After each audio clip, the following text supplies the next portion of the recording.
अस्सलाम वालेकुम। Welcome to my YouTube channel learning with जी।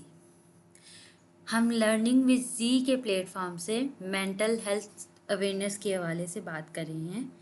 इससे पहले 2 वीडियोस इस चैनल पे मौजूद हैं इसी प्लेलिस्ट में। अब उसी सीरीज़ की ये तीसरी वीडियो है, understanding depression causes symptoms and treatment. यानी डिप्रेशन क्या होता है, उसकी वजूहात क्या हो सकती हैं, उसकी क्या क्या अलामतें हो सकती हैं और उसका पॉसिबल ट्रीटमेंट जो है वो क्या क्या होता है। तो चलते हैं हम अपने इसके इंट्रोडक्शन की तरफ। Mental health is as important as physical health. बहुत ज़्यादा ये गलतुल आम बात है कि लोग किसी जिस्म में, पाँव में दर्द, कमर में दर्द या कहीं पे किसी को कोई जैसे हार्ट का इशू, शुगर का इशू और भी मुतअद्दिद बीमारियाँ होती हैं, उसको तो बहुत सीरियस लेते हैं, उसका इलाज करते हैं, लेकिन वो मेंटल हेल्थ पे फोकस नहीं करते। वो दूसरा जो बंदा है उसको उसकी डिप्रेशन की तरह की बीमारी जो है उसका इलाज करने के लिए मोटिवेट नहीं करते, लेकिन किसी और बीमारी का होगा तो उसको बताएंगे ये करो तो वो ठीक हो जाएगी, वो करो तो ठीक हो जाएगी। तो मेंटल हेल्थ भी बहुत इम्पोर्टेंट होती है और इसका फिज़िकल हेल्थ पे बहुत असर भी पड़ता है। डिप्रेशन जो है वो डिसेबिलिटी प्रोड्यूस कर सकती है, इतनी ये बुरी चीज़ होती है। और इसके बहुत ज़्यादा मतलब लोगों में अवेयरनेस नहीं है। तो हमारी इस प्लेलिस्ट का मकसद ही ये है कि हम बताएं कि क्या होती है एंजाइटी, क्या है स्ट्रेस, क्या है डिप्रेशन, अवेयरनेस हो और लोगों को इनकरेज करें। अगर वो खुद इस चीज़ से स्ट्रगल कर रहे हैं तो वो अपने इलाज की तरफ मोटिवेट हों, और अगर कोई वीडियो देखने वाला कोई ऐसा पर्सन है जिसका कोई दोस्त या कोई फैमिली मेम्बर इस बीमारी का शिकार है तो वो उसको हेल्प आउट करे कि वो इससे बाहर आ सके। Depression is a serious mental health disorder जो कि मूड भी ख़राब करता है।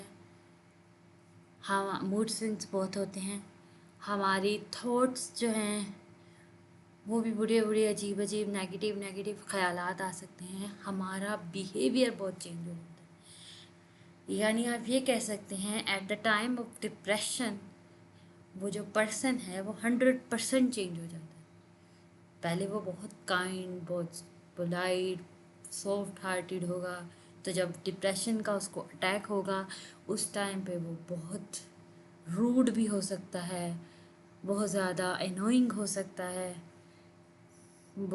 सेल्फ हार्म करने वाला या किसी और को नुकसान पहुंचाने वाला कुछ भी हो सकता है। और ये गलत इल्ज़ाम है कि सैडनेस की वजह से, यानी ऐसी कोई उदासी उदासी हो गई है बस उसकी वजह से डिप्रेशन, नहीं, ये सैडनेस से बहुत ज़्यादा होता है और डिसेबलिंग की साइड पर नहीं।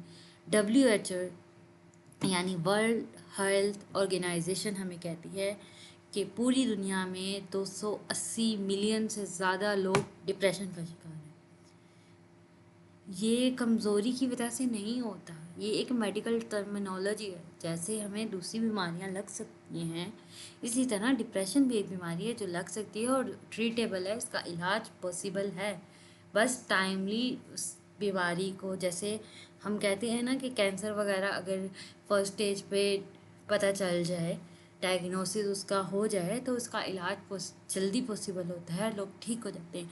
और जब आखिरी आखिरी स्टेजेस पे वो चीज़ पहुंच जाए बीमारी तो इलाज मुश्किल हो जाता है। इसी तरह डिप्रेशन भी एक ऐसी बीमारी है कि अगर अर्ली डायग्नोसिस हो जाए तो पर्सन बहुत जल्दी नॉर्मल लाइफ की तरफ वापस आ सकता है, और अगर लास्ट स्टेज पे बहुत बुरे पे चला जाए तब भी वापस सकता है, लेकिन वो ज़रा जो उसका प्रोसीजर है वो लंबा हो जाता है, उसके ट्रीटमेंट का ड्यूरेशन बहुत लेंथी हो जाता है। तो इसलिए अगर किसी को प्रॉब्लम है या किसी के रिलेटिव का प्रॉब्लम है तो चाहिए कि एज़ सुन एज़ पॉसिबल किसी अच्छे माहिर नफ्सियात के पास जाएं, अपना ट्रीटमेंट करवाएं। Depression versus sadness. सैडनेस जो होती है ना किसी भी वजह से वो शॉर्ट टर्म होती है, डिप्रेशन लॉन्ग टर्म होता है। और सैडनेस के पीछे कोई वजह होती है, किसी वजह से उदासी होती है, लेकिन डिप्रेशन के पीछे कोई क्लियर रीज़न नहीं होता और सैडनेस जो होती है वो वक्त के साथ साथ, उदासी ठीक हो जाती है, वो वक्ती होती है ना, तो वो जिस चीज़ की वजह से हो रही है वो ट्रिगर पॉइंट ख़त्म होता है तो वो ठीक हो जाती है। लेकिन डिप्रेशन ऐसा नहीं होता। और इसकी मिसाल आप ऐसे ही ले लें कि कई कई हफ्ते, महीने गुजर जाते हैं, वो बंदा जो है उसको अपनी ज़िंदगी में कोई दिलचस्पी ही नहीं होती। ऐसे सीवियर किस्म का डिप्रेशन जो होता है उसमें होता है। कॉजेज़ क्या हो सकते हैं? बायोलॉजिकल भी होते हैं और फिजियोलॉजिकल, इन्वायरमेंटल और मेडिकल, सारा कुछ। बायोलॉजिकल में क्या होता है, जो हमारे दिमाग के केमिकल्स हैं ना, वो अगर इम्बैलेंस हो जाएं तो डिप्रेशन हो सकता है। और ये जेनेटिक भी होता है, जैसे दूसरी कुछ जेनेटिक बीमारियां होती हैं ना, इसी तरह जेनेटिक डिसीज़ में डिप्रेशन और एंजाइटी भी शामिल है। साइकोलॉजिकल में आता है ट्रॉमा, चाहे वो चाइल्डहुड ट्रॉमा हो, चाहे बाद में किसी किस्म का ट्रॉमा हो, तो उससे, या बहुत ज़्यादा नेगेटिव थॉट्स आती हों, उससे भी डिप्रेशन कॉज हो सकता है। इन्वायरमेंटल में आजकल के जैसे हालात चल रहे हैं, हमारी सीरीज़ बनाने का पीछे मकसद ही ये है कि आजकल की हालात की वजह से गुर्बत बहुत हो गई है, और गुर्बत की वजह से बहुत से लोग मायूसी का, बेचैनी का, डिप्रेशन का शिकार हो रहे हैं। तो हम इस सीरीज़ में यही बताएंगे कि कैसे अपना ट्रीटमेंट कर सकते हैं। लाजमी नहीं है कि आप बहुत महंगे महंगे डॉक्टर्स के पास जाएं। कुछ जो डेली लाइफ टिप्स हो सकती हैं, और अगर किसी का बहुत ज़्यादा भर गया तो सरकारी अस्पताल में भी माहिर नफ्सियात मौजूद होते हैं, वो सरकारी अस्पताल में रब्ता करें, लेकिन अपना इलाज ज़रूर करें।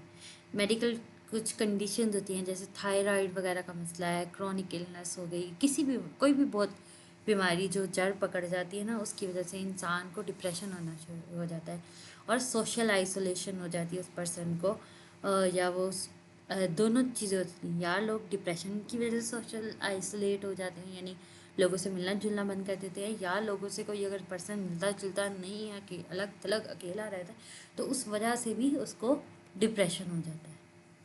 इसीलिए डिप्रेशन की बीमारी पहले ज़माने में बाहर के मुल्कों में ज़्यादा आम थी पाकिस्तान की निस्बत, क्योंकि वहाँ पे लोग ज़्यादातर अकेले अकेले रहते थे। पाकिस्तान में क्योंकि जॉइंट फैमिली सिस्टम होता है, तो इंसान सोशली आइसोलेट उस तरह से नहीं होता। तो ये जॉइंट फैमिली सिस्टम की आप ब्यूटी भी कह सकते हैं, या हमारे कल्चर की खूबसूरती कह सकते हैं, कि हम जब सब रिश्तेदार मिल के बैठे होते हैं तो हम लोग उस आपस में एक दूसरे से बातें करते हैं, तो हमारा मूड बहुत बेहतर हो जाता है। जबकि अगर हम अकेले अकेले घरों में लोग रह रहे हों, तो पीछे से जब एक बंदा अकेला रहता है ना सारा दिन, तो उसको ऐसी चीज़ों के चांसेस इंक्रीज़ हो जाते हैं।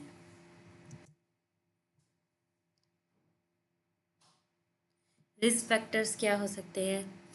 रिस्क फैक्टर सबसे बड़ा है कि ये जेनेटिक डिजीज़ भी है ना, तो अगर किसी की फैमिली हिस्ट्री है डिप्रेशन की, तो उस पर्सन को डिप्रेशन होने के चांसेस ज़्यादा हैं। औरतों को मर्दों की निस्बत डिप्रेशन होने के चांसेस दुगने होते हैं।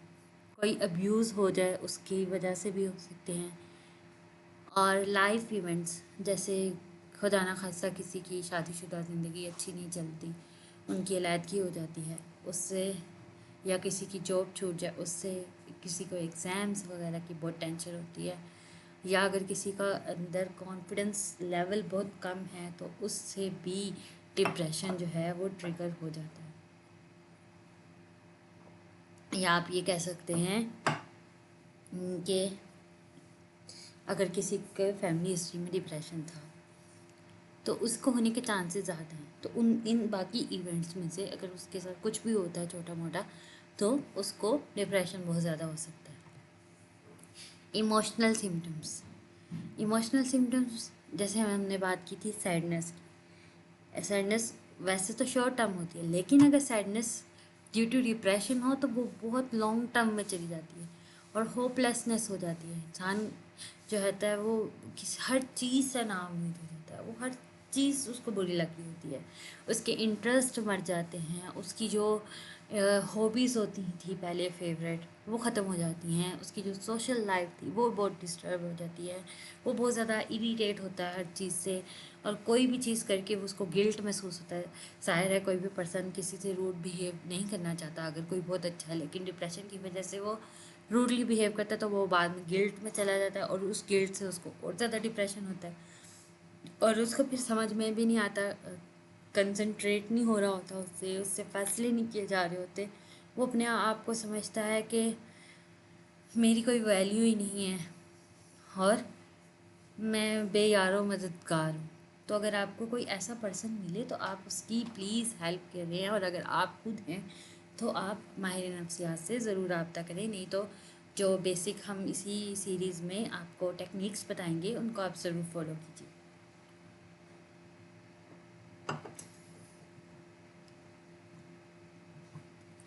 फिज़िकल एंड बिहेवियरल सिम्टम्स क्या होते हैं? फैटीग हो सकती है, यानी सुस्ती, टायर्डनेस, आपको बहुत थकावट होती है। स्लीप चेंजेस दो तरह के होते हैं, या तो कुछ लोग डिप्रेशन की वजह से एक हद से ज़्यादा सोते हैं या उनको इंसोम्निया हो जाता है। इंसोम्निया मीन्स उनको नींद सही नहीं आती, या तो नींद आती ही नहीं है, और अगर नींद आए भी तो डीप स्लीप नहीं होती, उनको ख्वाब में कुछ ना कुछ चलता ही रहता है। वो सही सो के भी कह लो कि सोए हुए नहीं होते, उनकी नींद पूरी ही नहीं हुई होती। एपिटाइट चेंजेस, या तो भूख लगती नहीं है। डिप्रेशन में दो तरह के केसेस होते हैं। एक डिप्रेशन में होता है कि इंसान को भूख ही ना लगे, वो खाना ही नहीं खाता, दिल ही नहीं चाह रहा। और कुछ लोग होते हैं उनको डिप्रेशन में बहुत भूख लगती है, उसको कहते हैं हम इमोशनल ईटिंग, यानी वो उसको खा खा के उनको लग रहा होता है कि वो एक उनकी बॉडी का मैकेनिज़्म होता है कि उनको लगता है कि हम खाई जाएंगे खाई जाएंगे खाई जाएंगे, तो वो हम ना, इससे हमारा डिप्रेशन कम होगा, तो वो ज़रूरत से ज़्यादा खा ही जाते हैं।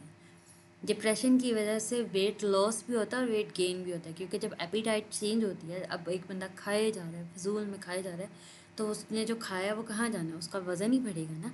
और एक बंदा बिल्कुल खाना ही खाना छोड़ गया है तो उसका वज़न कम होगा। तो इसमें दोनों ही चीज़ें हो जाती हैं। हेडेक्स जो है वो ट्रिगर हो सकती है, क्रॉनिक पेन हो सकती है, विड्रॉल फ्रॉम पीपल, यानी लोगों से मिलना जुलना पसंद नहीं है, अलग खुद थलग रहना पसंद हो जाता है। और ऐसे लोगों का एक ये चीज़ भी होता है कि वो ज़रूरत से ज़्यादा शॉपिंग भी करते हैं। एक तो ये होता है ना कि इंसान ज़रूरत की चीज़ें ख़रीद रहा है, वो फजूल खर्ची जो होती है ना वो करना शुरू हो जाते हैं। वो एक बॉडी का सेल्फ मैकेनिज़्म जो होता है कि शायद हम ये चीज़ें खरीदें, वो भी खरीदें, ऐसे भी करें वैसे भी करें, हमारा डिप्रेशन ठीक होगा।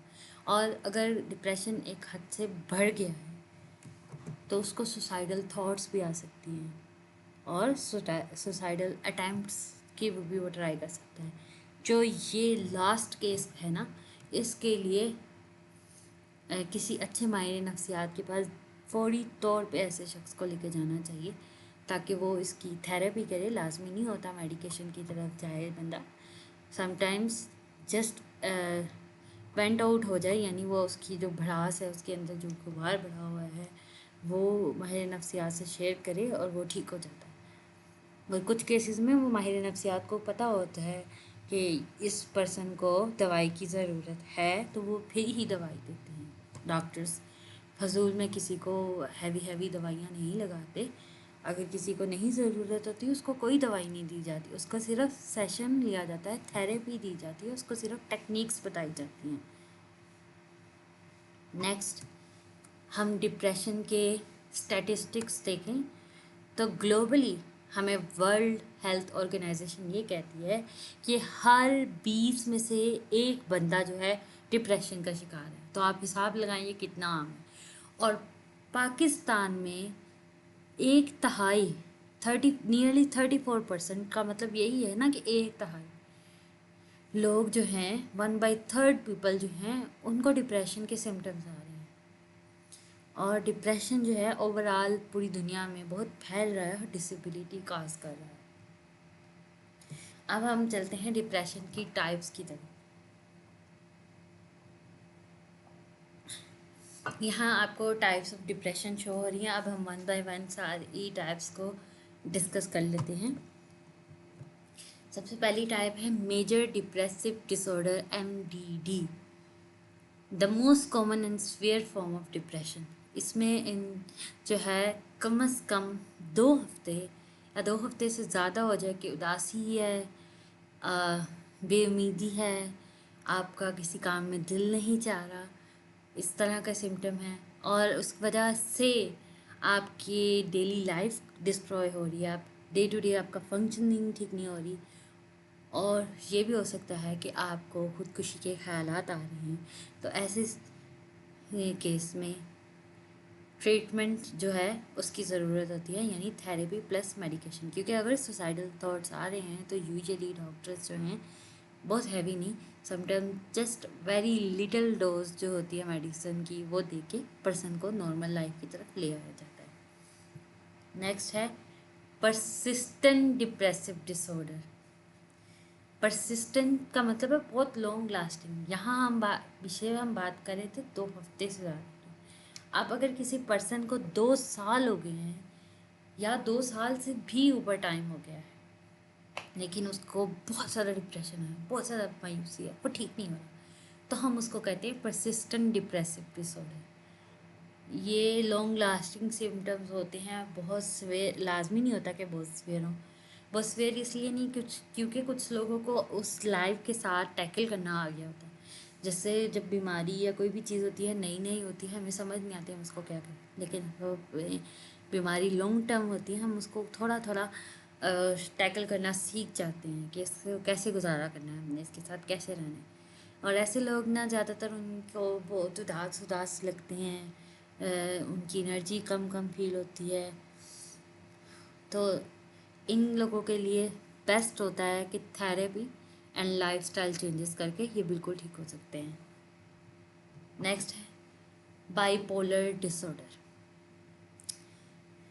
बाईपोलर डिसऑर्डर में इंसान जो है उसको स्वेयर मूड स्विंग्स होते हैं, बहुत डिप्रेशन होता है, और समटाइम मेनिएक एपिसोड्स भी होते हैं। और इस फेज़ में वो नाउमीदी से आ जाती है, सुस्ती आ जाती है, इंटरेस्ट नहीं होता किसी चीज़ में, और उनमें बहुत ज़्यादा एनर्जी होती है। जब वो मेनिक फेज़ में जाते हैं उनमें इतनी एनर्जी आती है, इतनी एनर्जी आती है कि वो दौड़े जाएंगे, चलते जाएंगे, बहुत काम करेंगे। उनकी नींद बहुत कम हो जाती है, बहुत थोड़ा सोते हैं, या सोते ही मतलब लाजमी नहीं है कि वो हर रोज़ सोएं, इतनी बुरी हालात हो जाती हैं। और उनके बिहेवियर्स भी डिफरेंट हो जाते हैं, बहुत ज़्यादा रेसिंग थॉट्स आ रही होती हैं उनके अंदर, कोई ख्याल चले जा रहा है, चले जा रहा है, चले जा रहा है। तो इसके लिए लॉन्ग टर्म ट्रीटमेंट होता है, इसका ट्रीटमेंट शॉर्ट टर्म नहीं होता। मेडिकेशन और थेरेपी दोनों यूज़ होती है इसमें। Postpartum depression. पोस्टपार्टम ये होता है कि जब बच्चे की पैदाइश होती है तो ज़्यादातर माँ को और कभी कभी बाप को डिप्रेशन हो जाता है थोड़ा सा, क्योंकि वो देखते हैं कि लाजमी नहीं होता, हर किसी को ये नहीं होता, कुछ केसेस में ही होता है। ये भी वही चीज़ है कि हर बीमारी हर किसी को नहीं ना होती। तो कुछ केसेस में ये होता है कि वो बच्चे के साथ उनका सही से बॉन्ड नहीं बन रहा होता, या वो लोग देख रहे हो थक गई होती हैं और इतने टफ टाइम के बाद, तो वो मायूस हो जाते हैं, सुस्ती सी हो जाती है। या कुछ लोगों को ये होता है कि लोग जो है हमसे प्यार नहीं करते, हमारे बच्चे से प्यार करते हैं, तो उनको अपने आप को वो नुकसान पहुंचाने की कोशिश करते हैं, या उस स्वेयर केसेस में कुछ लोग अपने बच्चे को ही नुकसान पहुंचा देते हैं। ये बेबी ब्लूज़ से थोड़ा ज़्यादा होता है। बेबी ब्लूज़ मीन वो थोड़ी देर के लिए डिप्रेशन की एक स्टेट होती है, वो ठीक हो जाती है क्योंकि औरत एक लंबे प्रोसीजर से गुजरती है, तो उसकी वजह से उसको थोड़ी थोड़ी थकावट और बेचैनी और इस तरह कि वो 1-2 हफ्ते या ज़्यादा 1-2 महीनों में ठीक हो जाता है।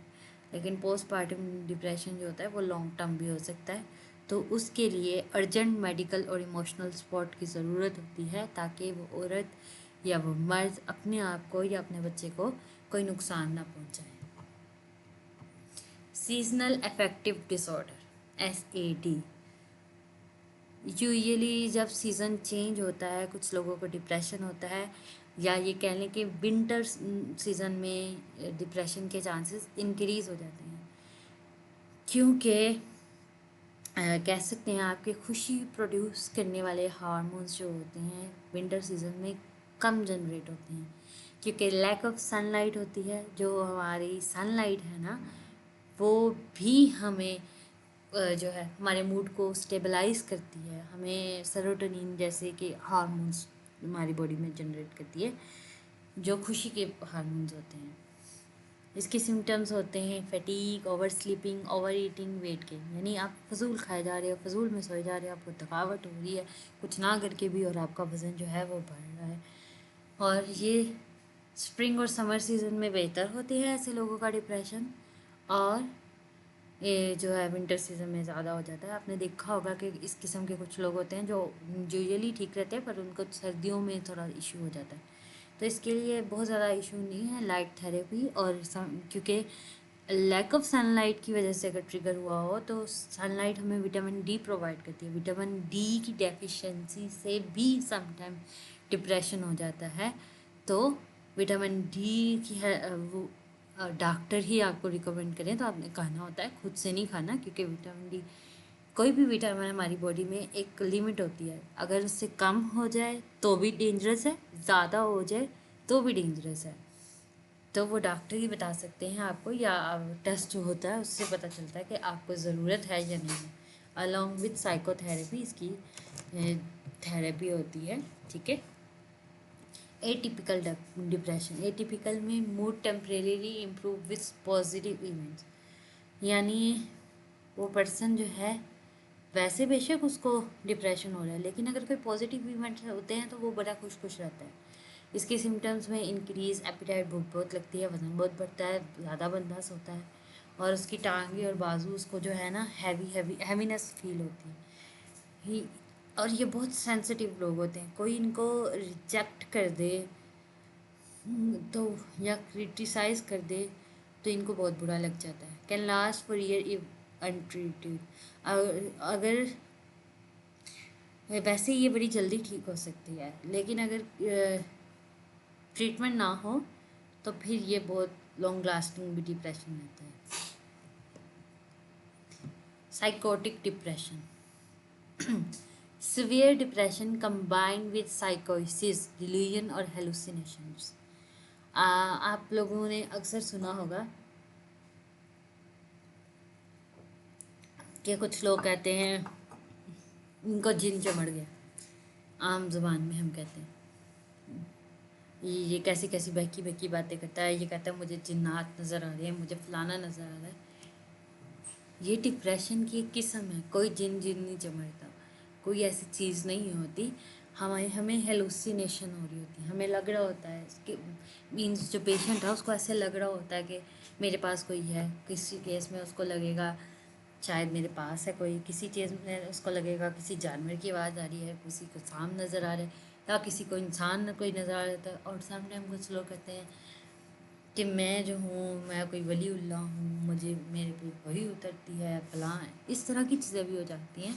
मतलब उस पर्सन का को समझ नहीं आ रही होती, लेकिन मेडिकल ट्रीटमेंट जो है उससे ये पर्सन जो है नॉर्मल लाइफ में वापस भी आ जाते हैं।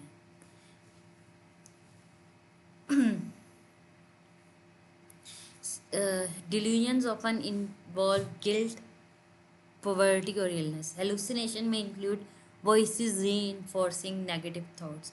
यानी हमें आम जो लोग हैं उनको नहीं पता चल रहा होगा कि ये साथ वाले बंदे को क्या महसूस हो रहा है, लेकिन उसको कहीं से हमने सुना होगा या आपने मूवीज़ में देखा होगा कि वो कहते हैं कि हमें आवाज़ आ रही है, कोई हमें कोई कुछ कह रहा है, तो वो उसको ऐसी आवाज़ें आ रही होती हैं, उनको हेलुसिनेशन हो रही होती है। तो ऐसे केस में उनका, क्योंकि वो किसी को अगर कहें तो वो कहते हैं कोई भी आवाज़ नहीं है, यहाँ कोई भी नहीं है, तो वो बेचारे बहुत ज़्यादा डिप्रेशन में चले जाते हैं। उनको अपने आप को नुकसान पहुंचाने की कोशिश करते हैं, या ख़ुदकुशी के उनके रुझानात बढ़ जाते हैं। तो अगर कोई ऐसा पेशेंट हो तो उसको फौरी तौर पे मेडिकल ट्रीटमेंट की ज़रूरत होती है, और अगर बहुत सीवियर हेलुसिनेशन वगैरह हो रही है तो उसको हॉस्पिटलाइजेशन की तरफ ले जाना पड़ता है। यानी हॉस्पिटल में जो रिहैबिलिटेशन सेंटर्स आप उसको कह सकते हैं, कि उधर कुछ दिनों के लिए रखा जाता है, उसको दवाइयाँ वगैरह भी दी जाती हैं, और डॉक्टर्स उसको मॉनिटर कर रहे होते हैं ताकि कोई भी प्रॉब्लम हो तो उसी वक्त उसका इलाज किया जा सके। Impact on daily life, depression का बहुत इम्पैक्ट होता है हमारा काम जो है वो सही से नहीं होता, क्योंकि हमारा इंटरेस्ट ख़त्म हो जाता है। जब इंटरेस्ट ख़त्म हो जाता है तो हमारी परफॉर्मेंस ख़राब हो जाती है और हमसे कंसंट्रेशन नहीं हो रही होती।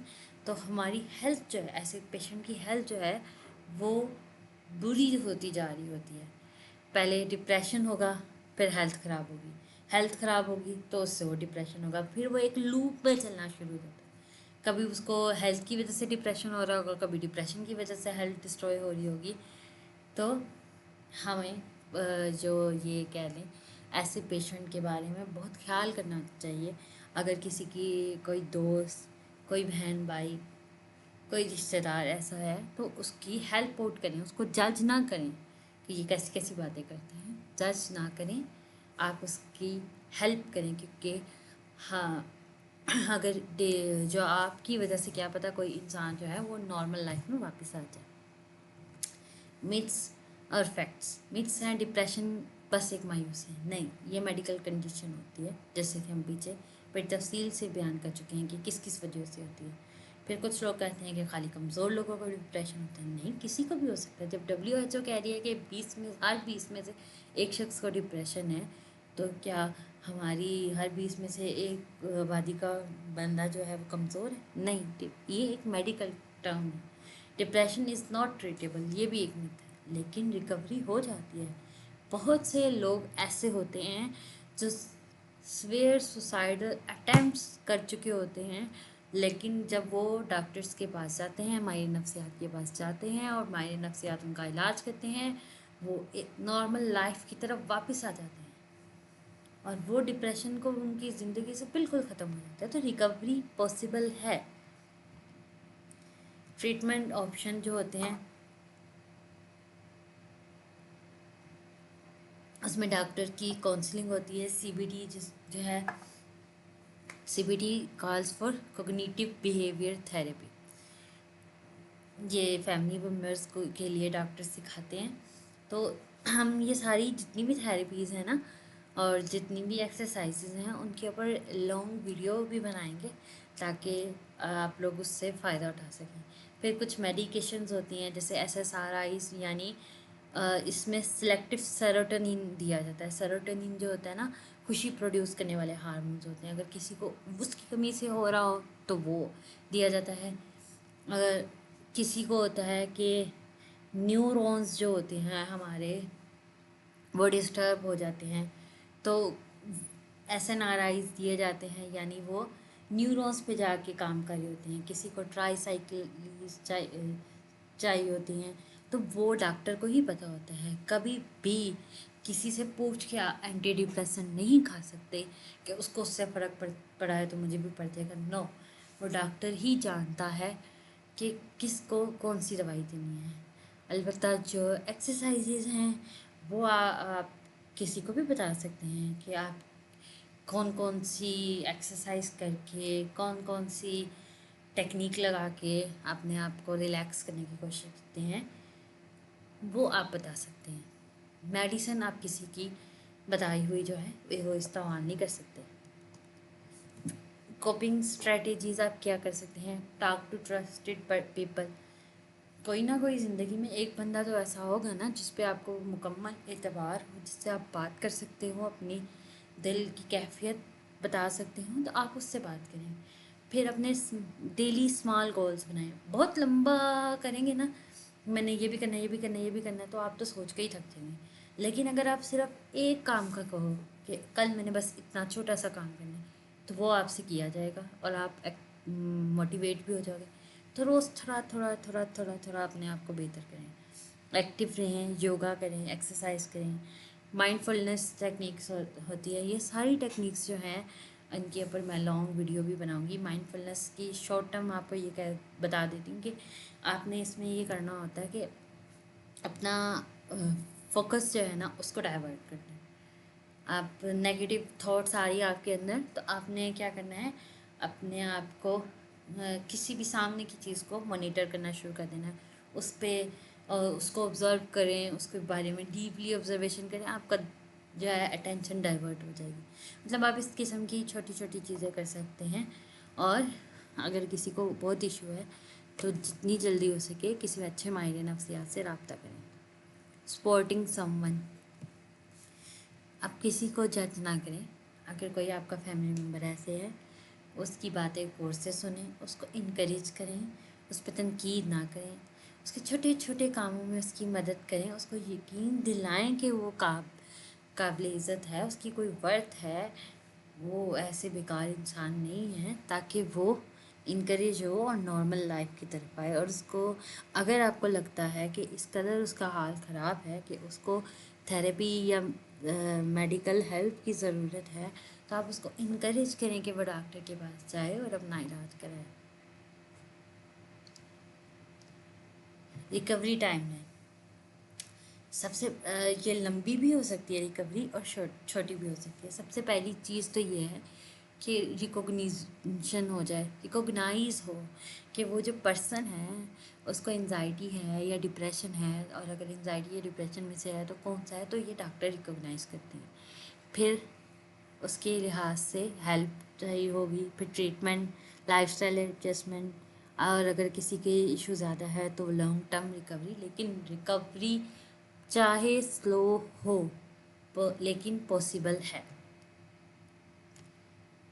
डिप्रेशन बेशक कॉमन है, लेकिन इसका इलाज है, और जितनी जल्दी इसका रिकॉग्नाइज हो जाए, आप चाहे घर में थेरेपी कर लें, मींस जो आप डेली लाइफ रूटीन को, अपने लाइफस्टाइल को चेंज कर सकते हैं, वो सारा कुछ एक्सरसाइजेज वगैरह जो होती हैं स्पेसिफिक, वो कर सकते हैं, वो करें और नॉर्मल लाइफ की तरफ आएंगे जल्दी, तो वो आप रिकवर हो जाएंगे। और आइए मेरे साथ मिलके ये अवेयरनेस को स्प्रेड करें। अगर आपका कोई भी जानने वाला नहीं है, क्योंकि समटाइम कुछ लोगों को डिप्रेशन होता है, लेकिन वो नहीं होता हमें कि उनको है, क्योंकि वो टैकल करना जानते हैं, लेकिन वो अंदर ही अंदर स्ट्रगल कर रहे होते हैं। तो प्लीज़, अगर आप लोगों को मेरी वीडियो ये पसंद आई हो तो इसको ज़रूर किसी ऐसे शख्स के साथ शेयर करें जिसको इसकी ज़रूरत है। मेरी वीडियो को लाइक करें, मेरे चैनल को सब्सक्राइब करें, और अब दें मुझे इजाज़त। मिलते हैं इसी सीरीज़ की नेक्स्ट वीडियो के साथ। तब तक के लिए अल्लाह हाफ़िज़, अस्सलाम वालेकुम।